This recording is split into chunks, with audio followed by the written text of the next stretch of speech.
Guys ಎಲ್ಲರಿಗೂ ನಮಸ್ಕಾರ, welcome back to Sagar stories. ಮಗ್ಗ ಶುಭೋದಯ. ಬರ್ತಾ ಇದೆ updates related to Mumbai Indians. ಮುಂಬೈಯಿಂದ ಈ ಪ್ಲೇಯರ್ಗಳು ರಿಲೀಸ್ ಆಗ್ಬೋದು ಅನ್ನೋ ಥರ ಟೋಟಲ್ ಆಗಿ 8 ಜನ ಪ್ಲೇಯರ್ಗಳನ್ನ ಮುಂಬೈ ಇಂಡಿಯನ್ಸ್ ರಿಲೀಸ್ ಮಾಡಬೇಕು ಅಂತ ಅನ್ಕೊಂತ ಇದೆಯಂತೆ ಅಂತ ಇನ್ಸೈಡ್ ರಿಪೋರ್ಟ್ಸ್ ಪ್ರಕಾರ. ಇನ್ನೇನು ನಾಳೆ ಅಫಿಷಿಯಲಿ ಕನ್ಫರ್ಮ್ ಆಗುತ್ತೆ. ಬೆಳೆದ್ರೆ ನಾಳೆಗಿನ್ನ ಮುಂಚೆ ಎಲ್ಲ ಎಕ್ಸೈಟ್ಮೆಂಟ್ ಜಾಸ್ತಿ ಇರುತ್ತಲ್ಲ, ಏನೇನು ಇರ್ಬೋದು, ಕ್ಯೂರಿಯಾಸಿಟಿ ಜಾಸ್ತಿ ಇರುತ್ತಲ್ಲ, ಎಷ್ಟು ಕೋಟಿ ಇಟ್ಕೊಂಡಿರೋ ಆಪ್ಷನ್ಗೆ ಹೋಗ್ಬೋದು, ಎಲ್ಲ ಡೀಟೇಲ್ ಆಗಿ ನೋಡೋಣ. ಅದಕ್ಕಿಂತ ಮುಂಚೆ ಚಾನಲ್ ಸಬ್ಸ್ಕ್ರೈಬ್ ಆಗಿಲ್ಲ ಅಂದರೆ ಸಬ್ಸ್ಕ್ರೈಬ್ ಹಾಕೊಳ್ಳೋದನ್ನ ಮಾತ್ರ ಮರಿಬೇಡಿ. ಆ್ಯಂಡ್ ಇವರು ಜಾಸ್ತಿ ಅತಿ ಹೆಚ್ಚು ಪರ್ಸನಲ್ನ ಇಟ್ಕೊಂಡಂಥ ಆಪ್ಷನ್ಗಂತೂ ಖಂಡಿತ ಹೋಗೋದಿಲ್ಲ. ಯಾಕಂದರೆ ಮೇನ್ ಪ್ಲೇಯರ್ಸ್ಗಳೆಲ್ಲ ಕೋರ್ನಂತೂ ಮುಂಬೈ ಇಂಡಿಯನ್ಸ್ ಬಿಟ್ಕೊಂಡು ಕೊಡುವಂಥ ಸೀನೇ ಇಲ್ಲ. ಹೌದು, ರಿಪ್ಲೇಸ್ಮೆಂಟ್ ಆಗಿ ಕೆಲವು ಪ್ಲೇಯರ್ಸ್ಗಳೆಲ್ಲ ಬಂದಿದ್ರು ಲಾಸ್ಟ್ ಸೀಸನು. ಜಾನಿ ಬೆಸ್ಟ್ ಅವರು ಇವರೆಲ್ಲ ಬಂದಿದ್ರು, ಅವ್ರನ್ನ ರಿಟೈನ್ ಮಾಡ್ಕೊಳ್ಳೋದಕ್ಕಾಗೋದಿಲ್ಲ, ಅವ್ರನ್ನೆಲ್ಲ ಬಿಡಲೇಬೇಕು. ಆ ಮೈನ್ ಪ್ಲೇಯರ್ಸ್ಗಳು ವಿಲ್ ಜಾಕ್ಸ್ ಅವರು ಇವರೆಲ್ಲ ಏನಿದ್ರು ಅವ್ರನ್ನೆಲ್ಲ ರಿಟೈನ್ ಅಂತೂ ಖಂಡಿತ ಮಾಡ್ಕೊತಾರೆ. ಸೊ ಪ್ಲೇಯರ್ಸ್ಗಳು ಯಾರ್ಯಾರು ಈಚೆ ಹೋಗ್ಬೋದು ಈ ಸಲ ಮುಂಬೈ ಇಂಡಿಯನ್ಸ್ ಅಂತ ಅಂದರೆ, ಒಬ್ರು ಮಾತ್ರ ಬಿಗ್ ಪ್ಲೇಯರ್ ಕಾಣಿಸ್ತಾ ಇರೋದು, ಇನ್ನೆಲ್ಲ ಚಿಕ್ಕ ಪ್ಲೇಯರ್ಸ್ಗಳನ್ನೇ ಕಾಣಿಸ್ತಾ ಇರೋದು. So play number 1 it's Mujeeb Ur Rahman. ಈ ಅಫ್ಘಾನಿ ಸ್ಪಿನ್ನರ್ನ ಮುಂಬೈ ಬಿಡಬೇಕು ಅಂತ ಅನ್ಕೊಂಡಿದೆ ಅಂತ. ಇವ್ರನ್ನ ತೊಗೊಂಡಿದ್ದು ಮುಂಬೈ ಇಂಡಿಯನ್ಸ್ ಬಂದ್ಬಿಟ್ಟು 2 ಕೋಟಿ ಕೊಟ್ಬಿಟ್ಟು ತೊಗೊಂಡಿದ್ರು. ಇನ್ಫ್ಯಾಕ್ಟ್ ಅಬ್ಸೆಂಟ್ ಕೂಡ ಆದರು ಅಂತ ಕಾಣಿಸುತ್ತೆ ಲಾಸ್ಟ್ ಸೀಸನ್ ಇವರು. ಆ್ಯಂಡ್ ಅಲ್ಲ ಅವರು ಕೂಡ ಅಬ್ಸೆಂಟ್ ಆಗಿದ್ರು, ಅವ್ರನ್ನ ರಿಟೈನ್ ಮಾಡ್ಕೋಬೇಕು ಅಂತ ಅಂದ್ಕೊಂಡಿದ್ದಂತೆ. ಮುಜೀಬ್ ಏನು ಹೆಸರುಗಳು ಅವರು, ಮುಜೀಬ್ ಉರ್ ರೆಹಮಾನ್ನ ಬಿಡಬೇಕು ಅಂತ ಅನ್ಕೊಂಡಿದ್ರಂತೆ according to the reports. Coming to second player Richard ಗ್ಲೀಸನ್.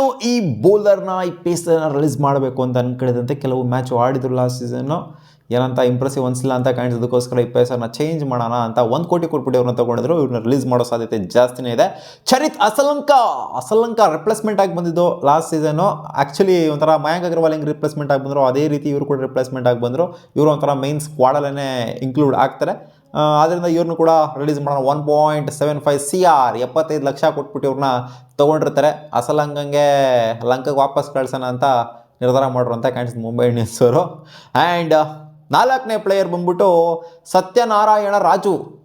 ನೀನು ಮೈಟಿ ರಾಜು, ಹೋಗಪ್ಪ ಶಿಷ್ಯ, ನೀನೇನು ಇಲ್ಲಿ ಲಾಯಕ್ಕಿಲ್ಲ ಅಂತ 30 ಲಕ್ಷ ಕೊಟ್ಬಿಟ್ಟು ಬೇಸ್ ಪ್ರೈಸ್ ಕೊಟ್ಬಿಟ್ಟು ತೊಗೊಂಡಿದ್ರು ಸತ್ಯನಾರಾಯಣ ರಾಜುನ ನೀನು ರಾಜು ಹೋಗಪ್ಪ ಅಂತ ಹೇಳ್ಬಿಟ್ಟು ಕಳಿಸೋ ಥರ ಕಾಣಿಸ್ತಾ ಇದೆ. And number 5 Raghu Sharma. ಈ ಪ್ಲೇಯರು ಕೂಡ 30 ಲಕ್ಷ ಕೊಟ್ಬಿಟ್ಟು ತೊಗೊಂಡಿದ್ರು. ಸೊ ಅಂಥ ಮಟ್ಟಿಗೆ ಎಕ್ಸೈಟಿಂಗ್ ಟ್ಯಾಲೆಂಟ್ ಅಂತ ಏನು ಅನಿಸಿಲ್ಲ ಅಂತ ಕಾಣಿಸೋದಕ್ಕೋಸ್ಕರ ಇವ್ರನ್ನೂ ಕೂಡ ಈಚೆ ಕಡೆ ಕಳಿಸುವಂಥ ಸಾಧ್ಯತೆ ಇದೆ. ನಾನು ಇವಾಗ ಏನು ಮೆನ್ಷನ್ ಮಾಡ್ತಾ ಇದ್ದೀನಿ, ನೆನ್ನೆಯಿಂದ ಏನು ಮೆನ್ಷನ್ ಮಾಡ್ತಿದ್ದೀನಿ, ಇದು ಆಲ್ಮೋಸ್ಟ್ ಬಹುತೇಕವಾಗಿ ಇದೇ ಇರುತ್ತೆ.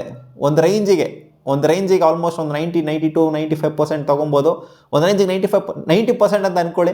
ಒಂದು ರೇಂಜಿಗೆ ಈ ರಿಟೆನ್ಷನ್ಗಳು ಈ ರಿಲೀಸ್ ಆಗುವಂಥ ಸಾಧ್ಯತೆನೇ ಜಾಸ್ತಿ ಇರುತ್ತೆ. Play number 6 it's Reece Topley. ಇವ್ರನ್ನ 75 ಲಕ್ಷ ಕೊಟ್ಬಿಟ್ಟು ತೊಗೊಂಡಿದ್ರು. ಲಾಸ್ಟ್ ಸೀಸನ್ನು ಇನ್ಫ್ಯಾಕ್ಟ್ ಸ್ವಲ್ಪ ಅವಕಾಶನೂ ಕೂಡ ಸಿಕ್ತು ರಿಚ್ ಟೊಪ್ಲಿಗೆ. ಬಟ್ ಅಂಥ ಮಟ್ಟಿಗೆ ಇಂಪ್ಯಾಕ್ಟ್ ಕಾಣಿಸ್ಲಿಲ್ಲ. ಇನ್ಫ್ಯಾಕ್ಟ್ ಇಕ್ಕಿಸ್ಕೊಂಡ್ರು ಸರಿಯಾಗಿ, ಅದರಿಂದ ಬಿಡೋ ಸಾಧ್ಯತೆನೇ ಜಾಸ್ತಿ ಇದೆ. 75 lakh it's not a big deal, ಆದರೂ ಬಿಡ್ತಾರೆ ಅನ್ನೋ ಥರ ಕಾಣಿಸ್ತಾ ಇದೆ ಲೆಫ್ಟ್ ಆರ್ಮ್ ಪೇಸರ್ನ. ಆ್ಯಂಡ್ ದೀಪಕ್ ಚಹಾರ್, ಇದು ಒಂದು ಬಿಗ್ಗೆಸ್ಟ್ ನೇಮು ಕಾಣಿಸ್ತಾ ಇರೋದು. 9 ಎಷ್ಟು ಕೋಟಿ ಕೊಟ್ಟಿರೋದು ಇವರಿಗೆ, 9.25 ಕೋಟಿ ಕೊಟ್ಬಿಟ್ಟು ಮುಂಬೈ ಇಂಡಿಯನ್ಸ್ ಅವ್ರನ್ನ ಪರ್ಚೇಸ್ ಮಾಡಿರ್ತಾರೆ. ಲಾಸ್ಟ್ ಸೀಸನ್ ಪರವಾಗಿಲ್ಲ, ಡಿಸೆಂಟ್ ಪರ್ಫಾರ್ಮೆನ್ಸೇ ಬಂತು. ಬಟ್ ಆದರೂ ಕೂಡ 9.25 ಕೋಟಿಗಂತೂ ಖಂಡಿತ ವರ್ತಂತೂ ಇಲ್ಲ. ಇನ್ನೂ ಕಡಿಮೆ ರೇಟ್ಗೆ ಹೋಗ್ತಾರೆ ಇವರು. ಸುಮ್ಮನೆ ತಲೆಕೆಟ್ಬಿಟ್ಟು ಅಷ್ಟೊಂದು ರೇಟ್ನಾಗ ಕೊಟ್ಟಿದ್ದಾರೆ. ದೀಪಕ್ ಚಹಾರ್ ಮುಂಚೆ ಇದ್ದಂಥ ಡಿಮ್ಯಾಂಡ್ಗೂ CSK ಇದ್ದಂಥ ಡಿಮ್ಯಾಂಡ್ಗೂ ಇವಾಗಿರುವಂಥ ಡಿಮ್ಯಾಂಡ್ಗೂ ಸಿಕ್ಕಾಬಿಡ ಲಾಡ್ ಆಫ್ ಡಿಫ್ರೆನ್ಸ್ ಅಂತಿದೆ. ಇಂಡಿಯನ್ ಟೀಮಿಂದ ನೆಗೆಟಿವ್ ಆಗಿ ಹೋಗ್ಬಿಟ್ಟಿದ್ದಾರೆ ಇವರು. ಸೊ ಆದ್ದರಿಂದ ದೀಪಕ್ ಚಹಾರ್ ಆಪ್ಷನ್ಗೆ ಬಂದರು ಅಂತ ಅಂದರೆ ಖಂಡಿತ ಡಿಮ್ಯಾಂಡಲ್ಲಂತೂ ಆ ಮಟ್ಟಿಗಂತೂ 9.25 ಕೋಟಿ ಡಿಮ್ಯಾಂಡ್ ಅಂತೂ ಖಂಡಿತ ಇರೋದಿಲ್ಲ. ಬೇಕಾದ್ರೆ ಅವ್ರು ಬೈಬ್ಯಾಕ್ ಮಾಡ್ಕೊಬೋದು. ಅದರಿಂದ ಬಿಡೋ ಸಾಧ್ಯತೆನೇ ಜಾಸ್ತಿ ಇದೆ. ಆಪ್ಷನ್ಗೆ ಸ್ವಲ್ಪ ದುಡ್ಡು ಇಟ್ಕೊಂಡು ಹೋಗಬೇಕು ಅಂತಂದರೆ ದೀಪಕ್ ಚಹಾರ್ನ ಇಲ್ಲಿ ಬಿಡಲೇಬೇಕು. And play number 8 it's Arjun Tendulkar. So sound ಮಾಡ್ತಾ ಇದೆ. ಆ್ಯಂಡ್ LSG ಅವರು ಟ್ರೇಡ್ ಕೂಡ ಮಾಡಿದ್ರೆ ಅಂತ ಅಪ್ಡೇಟ್ ಇದೆ. ಬಟ್ ಅಫಿಷಿಯಲಿ ಇನ್ನೂ ಕನ್ಫರ್ಮ್ ಆಗಿಲ್ಲ, ಗೊತ್ತಿಲ್ಲ ಅಫಿಷಿಯಲಿ ಕನ್ಫರ್ಮ್ ಯಾವಾಗ ಆಗುತ್ತೆ ಅಂತ. ಸಿಕ್ಕಾಪಟ್ಟೆ ಅಪ್ಡೇಟ್ಸ್ಗಳು ಬರ್ತಿದೆ. LSG ಟ್ರೇಡ್ ಮಾಡಿದೆ ಅಂತ. ಇನ್ನೇನು 30 ಲಕ್ಷ ಕೊಟ್ಬಿಟ್ಟು ತೊಗೊಂಡಿದ್ರು. ಎಲ್ಲ ಆಲ್ಮೋಸ್ಟ್ 30 ಲಕ್ಷದ ಪ್ಲೇಯರ್ಸ್ಗಳೇನೋ 3-4 ಜನ ಇದ್ದಾರೆ. ಸೊ ಸಣ್ಣ ಪುಟ್ಟ ಪ್ಲೇಯರ್ಸ್ಗಳೇನೋ ಬಿಟ್ಟಿರುವಂಥದ್ದು. ಒಂದು ಮೈನ್ ಪ್ಲೇಯರ್ ಅನ್ನುವಂಥದ್ದು ದೀಪಕ್ ಚಹಾರ್ನೇ ಮೇನ್ ಆಗಿ ಬಿಟ್ಟಿರುವಂಥದ್ದು. ಸೊ ಇವರೆಲ್ಲರೂ ಬಿಡ್ತು ಅಂದರೆ 8 ಜನ ಬಿಡ್ತು ಅಂತಂದರೆ ಓವರ್ ಆಗಿ ಎಷ್ಟಾಗುತ್ತೆ ಅಂದರೆ 14.65 ಕೋಟಿ ಆಗುತ್ತೆ. ಅದರಲ್ಲಿ 2 ಟ್ರೇಡ್ ಆಗಿರೋದು ಗೊತ್ತಿರೋದನ್ನೇ. ಶಾರ್ದುಲ್ ಠಾಕೂರ್ 2 ಕೋಟಿ ಟ್ರೇಡು, ಜೊತೆಗೆ ಶರ್ಫೆನ್ ರುದರ್ಫೋರ್ಡ್ 2.6 ಕೋಟಿ ಟ್ರೇಡು. ಸೊ ಅದರಲ್ಲಿ 4.6 ಕೋಟಿನ ತೆಗೆದುಬಿಡಿ, 10 ಕೋಟಿ ಇಲ್ಲಿ ಒಂಥರ ರೌಂಡ್ ಟೋಟಲ್ ಆಗಿ ಬರುತ್ತೆ. 10 ಕೋಟಿ ಸ್ವಲ್ಪ ಲಕ್ಷಗಳು ಬರ್ಬೋದು.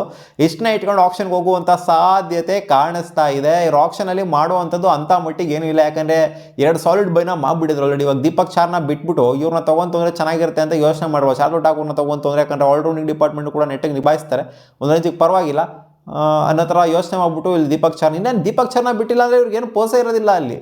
ಆಪ್ಷನಲ್ಲಿ ಏನೂ ಮಾಡೋದೇ ಇರೋದಿಲ್ಲ ಅವರಲ್ಲಿ. ಎಲ್ಲಿ 30 ಲಕ್ಷ ಪ್ಲೇಯರ್ಗಳನ್ನ ಬಿಟ್ಬಿಟ್ಟು ಏನು ಮಾಡ್ತಾರಲ್ವ 2 ಕೋಟಿ 3 ಕೋಟಿ ಆಪ್ಷನ್ ಇಟ್ಕೊಂಡು. ಸೊ 2 ಪ್ಲೇಯರ್ ಆಲ್ರೆಡಿ ಬೈ ಮಾಡ್ಕೊಂಡಿರೋದ್ರಿಂದ ಜಾಸ್ತಿ ವರಿ ಮಾಡುವಂಥದ್ದೆಲ್ಲ ಏನು ಇರೋದಿಲ್ಲ. ಈ 8 ಜನ ಪ್ಲೇಯರ್ಸ್ನ ಬಿಡ್ಬೋದು. 2 ಪ್ಲೇಯರ್ ಆಲ್ರೆಡಿ ಬೈ ಮಾಡ್ಕೊಂಡಿರೋದ್ರಿಂದ ಇನ್ನು 6 ಜನ ಪ್ಲೇಯರ್ನ ಸೆಟ್ ಮಾಡೋಣ ಆ ಥರ ನೋಡ್ತಾ ಇರ್ತಾರೆ ಇರೋವಂಥ 10 ಕೋಟಿಲಿ. ಸೊ ಇದಿಷ್ಟು ಸಿಂಪಲ್ ಆಗಿದೆ ಮುಂಬೈ ಇಂಡಿಯನ್ಸ್ ಅವ್ರ ಆಪ್ಷನ್ ಅಂತ ಕಾಂಪ್ಲಿಕೇಟೆಡ್ ಆಗಿ ಏನಿರೋದಿಲ್ಲ.